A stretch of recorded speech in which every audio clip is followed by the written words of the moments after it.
Congressman, thank you so much for being here. And this has been a long, many months of investigation, lots of evidence put forward. I'm going to read to the audience the 4 charges: obstruction of an official proceeding, or the 4 things you are referring, I should say, to the Justice Department: obstruction of an official proceeding, conspiracy to defraud the United States, conspiracy to make a false statement, and inciting, assisting, or aiding and comforting an insurrection. The aiding and comforting I want to ask you more about. The thing I think that stands out for those of us who've watched this entire time and have seen the related cases that are going on from the Justice Department is that seditious conspiracy wound up not being a part of these referrals. Can you just walk us through why that is? Well, Joy, first of all, thanks for having me and for being so attentive to these proceedings. Well, would it be all right if I just talk about what we did do? And I think that'll bring into sharper relief what we didn't do. So the first charge, 1512C, is interference with a federal government proceeding. That was the whole purpose and the whole effect of everything that Donald Trump mobilized in terms of stop the steal, sending the crowd, the mob, into the Capitol to obstruct the vote count. And so that one really fits like a glove. I mean, this was the whole point of what Donald Trump was doing. But the second charge, 371, is all about conspiracy to defraud the government, to interfere with the operations of the government through deceit and dishonesty. And of course, that also captures exactly what was going on. There were counterfeit electors. There was a fake determination that Donald Trump had actually won the election. And then they used that disinformation and propaganda to attack the actual legitimate system of government. The third charge, 18 U.S.C. 1001, is all about filing false statements and false documents with the government. And that was these counterfeit electors that they brought in from different parts of the country, knowing that they were completely false, but attesting that they were true. And then finally, there is the charge of inciting, assisting, and giving aid and comfort to insurrection. And here, any one of those 3 prongs would constitute violation of the statute. But I think that Donald Trump is actually culpable for all 3 of them. He clearly incited insurrection when he told the crowd, you got to fight like hell, and if you don't fight like hell, you're not going to have a country anymore, and a series of other very explosive incendiary remarks like that. He assisted them at 2:42 p.m. on January 6th when he knew that the riot had overtaken the Capitol, driven us out of the House and the Senate chambers, driven the vice president out.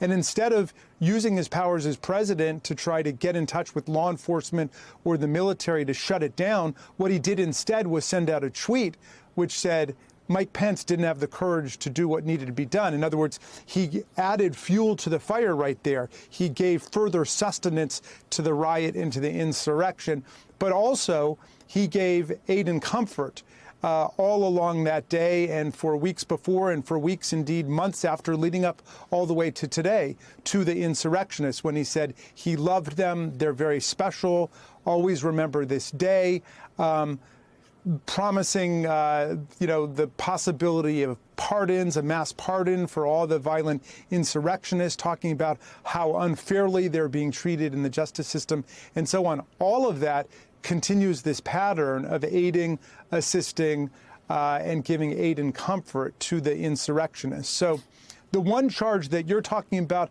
that has been brought against the Oath Keepers and the Proud Boys of seditious conspiracy, a conspiracy to put down or overthrow the government of the United States, is a charge certainly that was talked about, and it's one that undoubtedly the Department of Justice will assemble a lot more evidence than we were able to get, because so many people refused to testify to us. Either they just blew off our subpoenas or they came in and they took the Fifth Amendment. What we would need to show there is that there was intent by Donald Trump himself or Eastman himself to engage in violence.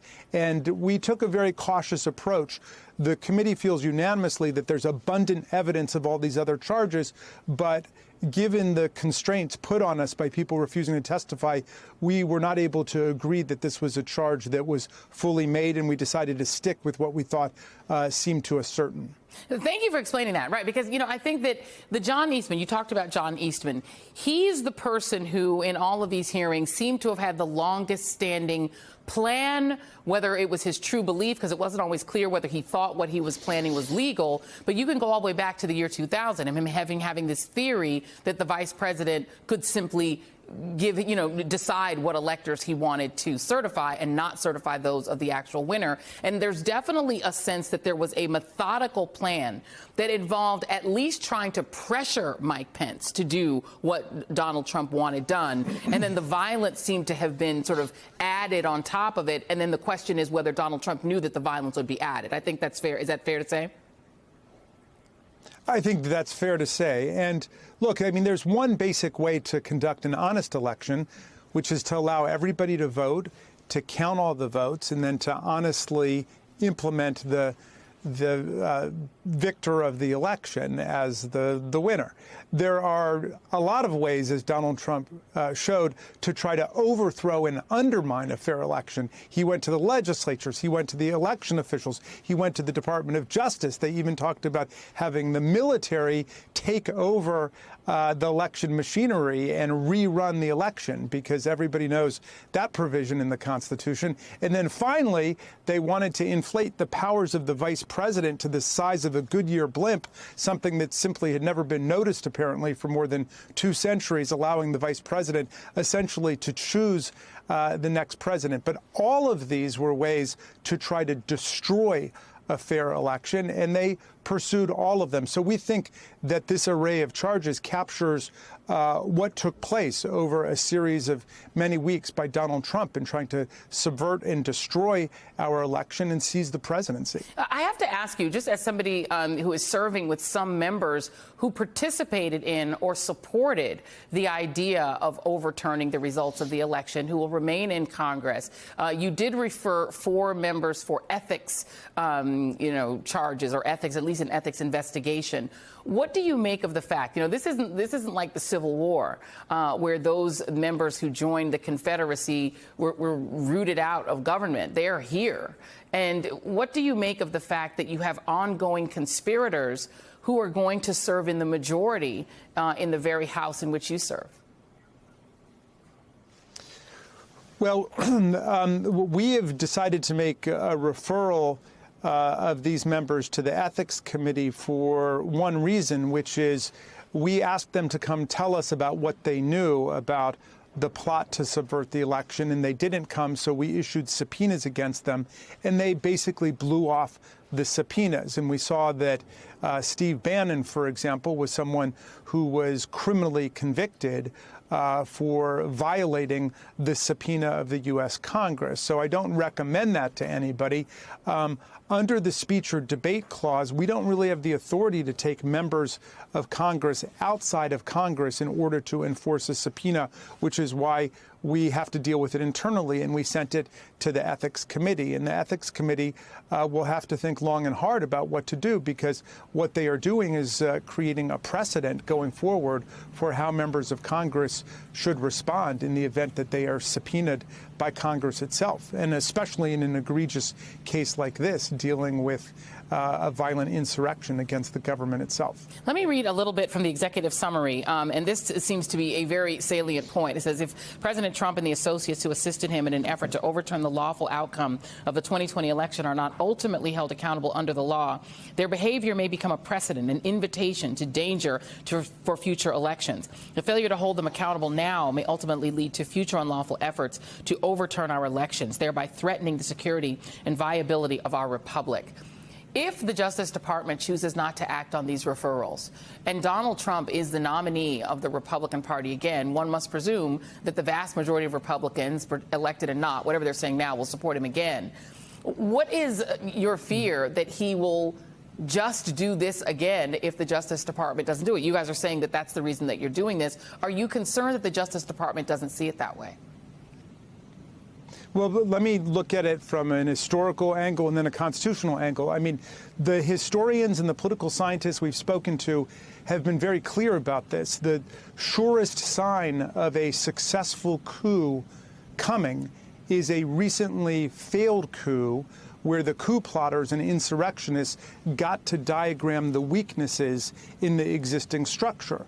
And so if there's impunity, if they think they can operate with immunity and under the cover of darkness, then they are undoubtedly going to come back again. So I think that everything we know about what's taken place around the world with coups and what's taken place historically tells us that there must be consequences, and not just for the hundreds of foot soldiers who are already facing the music, and many of whom have already been convicted or pled guilty, but also for people all the way at the top, the masterminds and the ringleaders. But constitutionally, the answer to your question is right there in Section 3 of the 14th Amendment. After the Civil War, during the Reconstruction, it was the Republican Party which insisted that anyone who has sworn an oath to support the Constitution but who violates that oath by engaging in insurrection or rebellion may never hold federal or state office again. That's a constitutional disqualification from office. So my colleague Liz Cheney today said that Donald Trump was ethically unqualified, which is absolutely true, but he's also constitutionally disqualified from holding office, having participated in insurrection. And I hope that that is a discussion that America is ready to have. I think we are absolutely ready to have it. We must have it if we're going to remain a republic. Congressman Jamie Raskin, thank you very much.